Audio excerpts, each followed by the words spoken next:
When I was a student at Musicians Institute in Los Angeles, I encountered the music of Steve Reich.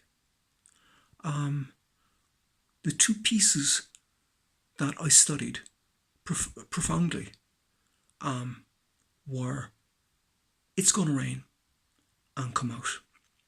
A surreal experience. I had a Sony Walkman and I would walk Hollywood Boulevard in the evening listening to those two pieces by Steve Reich. It was absolutely incredible. They were still making movies on Hollywood Boulevard at that time, so you'd be kind of passing those, the scenes, with some incredibly famous actors, Arnie and Tom Hanks and all these guys, and I was listening to Steve Reich. I kind of assimilated and inculcated the essences of those two pieces, and later they influenced my album For Urban Landscapes. Had a profound influence and were the impetus for the recording of that album. Later, I managed to purchase a copy of Piano Phase. Now, his kind of minimal, pointillistic piano etudes were absolutely incredible, superlative. And again, heard nothing like it, and I was enthralled by his kind of piano concept. This has had an influence on my Piano Music Volume 1 and Piano Music Volume 2. Both of those albums feature the hand of Reich, the touch of Reich. His essences are diffused into the ether of both of those albums.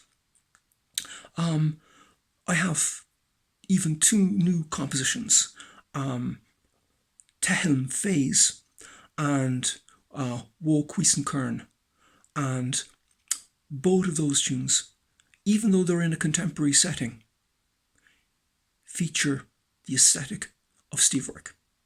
I was very fortunate to have attended a seminar of Steve Reich. Ostensibly, it was a kind of a seminar, but it metastasized into a masterclass with Steve Reich literally bearing his soul from the lectern, kind of discussing his influences, his compositional techniques, and his kind of intriguingly the conceptual epistemes, what's behind the music. And there was prodigious quill driving. There wasn't you couldn't hear a pin drop. Or you could hear a pin drop. Everybody was absolutely captivated by what he had to say, because I've seen documentaries on Reich, and I have never come across or had come across anything like this heretofore.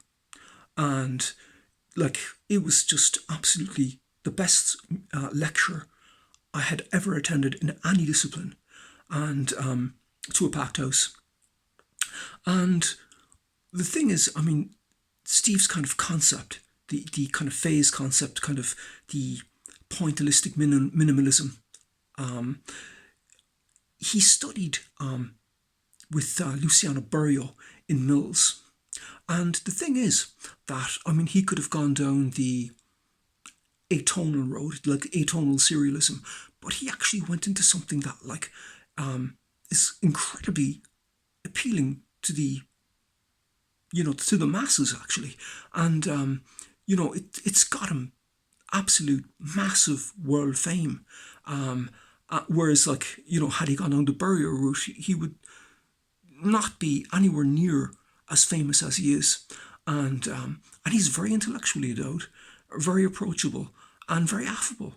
Incredible guy. Very, very nice guy. And I had the opportunity to have a quick chat with him.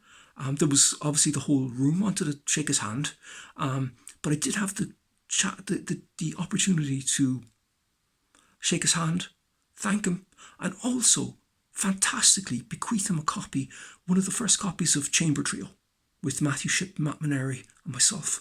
And I managed to give him a copy of that, which is influenced by Charles Ives, actually, or Charles Ives. But the influence of Steve Reich, perpetuates itself.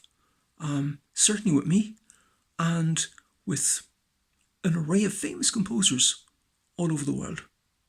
Thank you very much for listening.